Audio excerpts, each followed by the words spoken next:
50 number के question आने वाले हैं। राष्ट्रीय स्वास्थ्य चिकित्सा एवं पोषण पर आधारित है, तो वो भी अपने को कवर करनी है 15 नंबर के उन क्वेश्चन के साथ साथ। तो अपने पहला क्वेश्चन अपन स्टार्ट कर लेते हैं बिना टाइम वेस्ट किए, क्योंकि टाइम बहुत कम बचा है।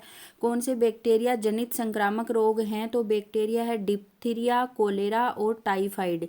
ये तीनों रोग हैं जो बैक्टीरिया जनित रोग हैं। अस्थमा दिवस कब मनाया जाता है? 7 मई को अस्थमा दिवस मनाया जाता है।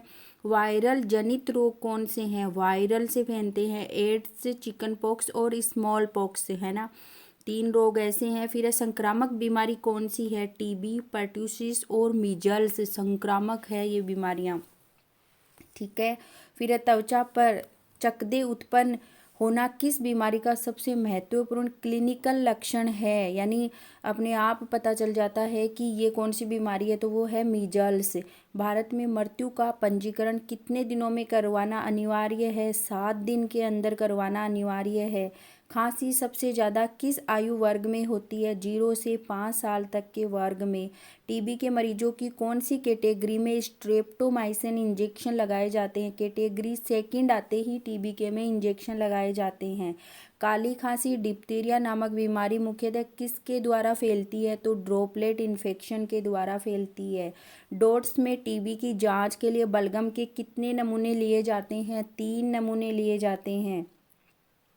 सीरम हेपेटाइटिस का दूसरा नाम क्या है? हेपेटाइटिस बी है, वही नाम सीरम हेपेटाइटिस का। क्षय रोग यानी टीबी में कौन सी थेरेपी दी जाती है? तो उसमें डॉट्स थेरेपी दी जाती है। कुष्ठ रोग में कौन सी थेरेपी दी जाती है? कुष्ठ में एमडीपी दी जाती है, कन्फ्यूजन ना हो। टीबी रोग में अलग थेरेपी है, डॉट्स है, और कुष्ठ में एमडीटी है। भारत में सबसे ज़्यादा मलेरिया के मरीज किसके कारण किसके कारण होते हैं? प्लाज्मोडियम वाइवेक्स के कारण मलेरिया, ठीक है। डॉट्स में स्ट्रेप्टोमाइसिन कैसे लगाया जाता है? तो आईएम मार्ग द्वारा लगाया जाता है इंजेक्शन। हेपेटाइटिस ए सबसे ज़्यादा किस माध्यम से फैलता है? फीको ओरल रूट द्वारा। मैं जल्दी जल्दी इसलिए बोल रही हूँ क्योंकि टाइम बहुत कम बचा है, और आप एक वीडियो को बार बार देखोगे, सुनोगे तो आपको याद हो जाएगा। हेपेटाइटिस ए सबसे ज़्यादा किस माध्यम से फैलता है? फीको ओरल रूट द्वारा हेपेटाइटिस ए फैलता है ना, और बच्चों में सबसे ज़्यादा। हेपेटाइटिस बी क्या है? Bacteria borne disease. बोर्न मतलब न्यू, बच्चे न्यू बोर्न होते हैं उनके लिए। बहुत ज़्यादा पतले दस्त होने के बाद उल्टियाँ होना किस बीमारी का लक्षण है? तो ये है कोलेरा का। चावल, इसमें देखिए आप बहुत ज़्यादा पतले दस्त हो रही हैं, साथ में उल्टियाँ भी हो रही है, तो किसका लक्षण है? कोलेरा का। चावल पानी जैसा मल किस बीमारी का लक्षण है? मतलब यहाँ मोल नहीं है, मल है, ये टाइपिंग अलग हो गया। मल किस बीमारी का लक्षण है? तो वह कोलेरा। धसी हुई आँखें, पिचके हुए गाल, कम तापमान व मूत्र की मात्रा कम होना किस बीमारी के लक्षण है? तो डिहाइड्रेशन के। मलेरिया का कोजिटिव ऑर्गेनिज्म क्या है? प्लाज्मोडियम। ये इम्पोर्टेंट क्वेश्चन है और हमेशा आता रहता है ये क्वेश्चन, है ना। ये वाला मोस्ट इम्पोर्टेंट है। विश्व स्वास्थ्य संगठन ने किस दिन विश्व को स्मॉल पॉक्स से घोषित किया? ये भी इम्पोर्टेंट है। 8 मई 1980 को, 8 मई 1980 को स्मॉल पॉक्स से मुक्त घोषित कर दिया विश्व स्वास्थ्य संगठन ने। पूरे विश्व की बात हो रही है, यहाँ भारत की बात नहीं हो रही है। भारत को शायद 1976 या 77 में किया था, ये भारत की नहीं पूरे विश्व की हो रही है। 8 मई 1980 को।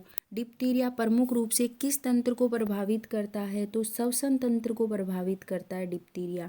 डॉट की कैटेगरी फर्स्ट में इलाज की अवधि कितनी होती है? तो 6 महीने की होती है।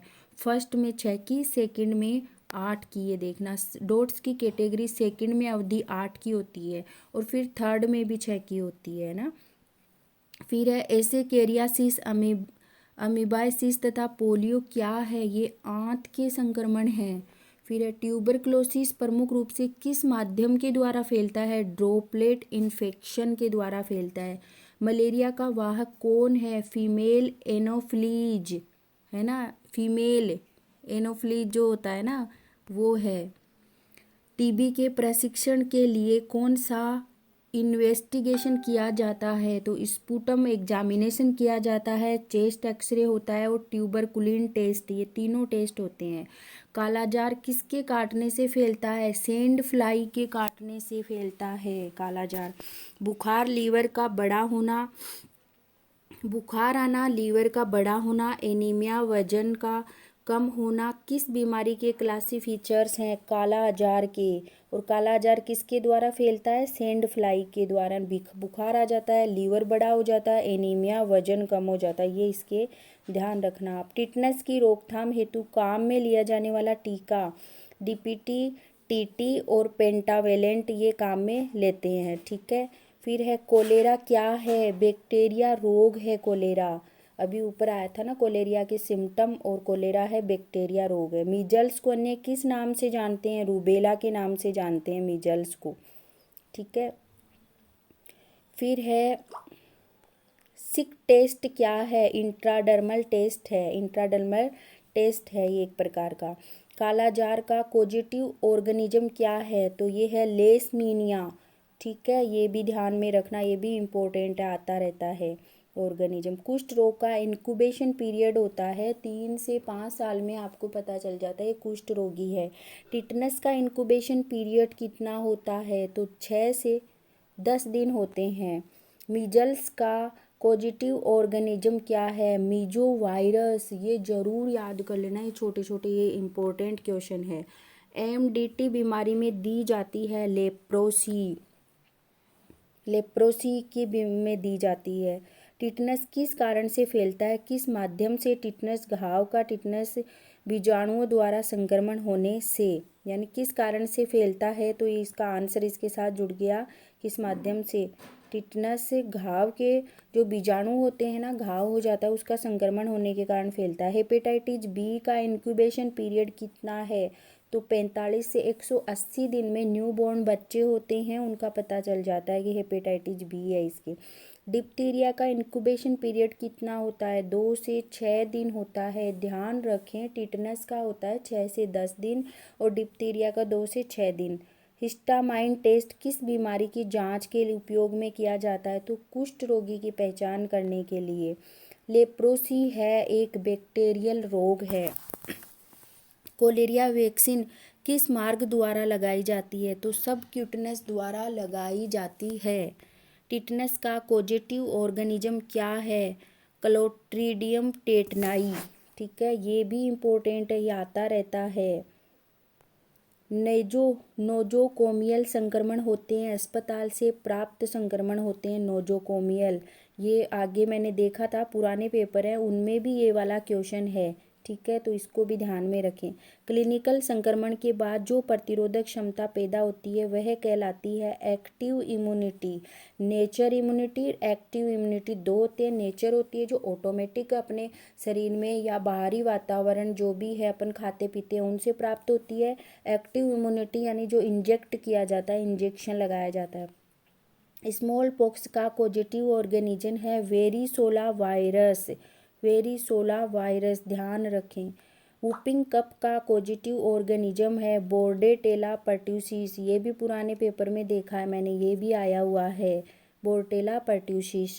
जल जनित बीमारी कौन सी है? पेचिस, टाइफाइड और हेजा, ये भी आया हुआ है। अंडा से एमसीके कौन से दिन रिलीज होता है? तो 14वें दिन रिलीज होता है, एएनएम के लिए मोस्ट इम्पोर्टेंट है, ठीक है। वूपिंग कप का दूसरा नाम क्या है? पर्ट्यूसिस है वूपिंग कप का दूसरा नाम। सीढ़ीनुमा बुखार, गले में खराश होना, दर्द, खांसी किसके लक्षण है? टाइफाइड बुखार के। सीढ़ीनुमा नाम आ जाए तो ऐसे समझ लेना कि भैया अपने शरीर में मतलब बंक आ जाना या सीढ़ी जैसी होती है ना, उस हिसाब से याद रख लें आप। ट्रेकोमा शरीर के किस अंग की बीमारी है?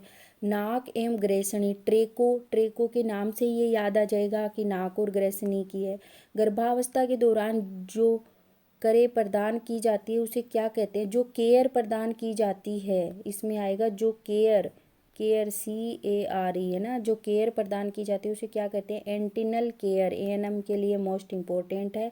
ये 57 क्वेश्चन थे इम्पोर्टेंट, मैंने कचरा छांट के और जो भी इम्पोर्टेंट थे वो बनाए हैं। क्लास को बार बार रिपीट कीजिए, हो सकता है आपके काम आए। मेरी छोटी सी कोशिश थी जो मैंने करी। वीडियो अच्छा लगा हो तो लाइक करें, शेयर करें, सब्सक्राइब करें। धन्यवाद।